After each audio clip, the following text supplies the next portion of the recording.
ఇటీవల పాకిస్తాన్తో నెలకొన్న ఉద్రిక్త పరిస్థితుల నేపథ్యంలో భారత సైన్యం ఆయుధ సామర్థ్యాన్ని మెరుగుపరుచుకుంటోంది.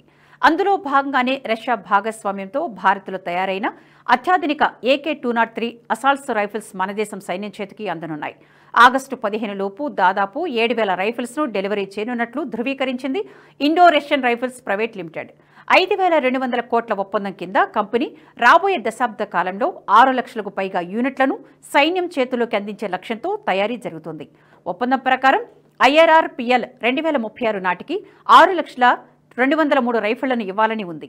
కానీ 2030 నాటికి వీటిని డెలివరీ చేయనున్నట్లు company chief major general SK Sharma వెల్లడించారు. ఇప్పటి వరకు 48,000 రైఫిళ్లను సరఫరా చేస్తామని, మరో 2-3 వారాల్లో మరో 7,000 రైఫిళ్లను ఇవ్వనున్నట్లు వెల్లడించారు. అలాగే ఈ ఏడాది ఆఖరి నాటికి మరో 15,000 రైఫిళ్లను అందిస్తామన్నారు. ముఖ్యంగా కలాష్నికోవ్ సిరీస్లో భాగంగా తయారైన AK-203 రైఫిల్స్ భారత సైన్యానికి ప్రైమరీ ఫ్రంట్ లైన్ అసాల్ట్ రైఫిల్గా మారనుంది. ఈ రైఫిల్ నిమిషానికి 700 రౌండ్లు కాల్చగల సామర్థ్యంతో పనిచేస్తాయి. అంతేకాదు 800 మీటర్ల దూరం నుంచి కూడా ఖచ్చితమైన లక్ష్యాలను ఛేదించగలిగే సత్తా వీటుకుంది. ప్రస్తుతం ఉన్న కలాష్నికోవ్ సిరీస్లో కొన్నేళ్లుగా వాడుతున్న ఇన్సాస్ రైఫిళ్ల స్థానంలో కొత్త AK-203 రైఫిళ్లను వాడనున్నారు. ఇన్సాస్ కంటే ఇవి తక్కువ బరువు ఉంటాయి.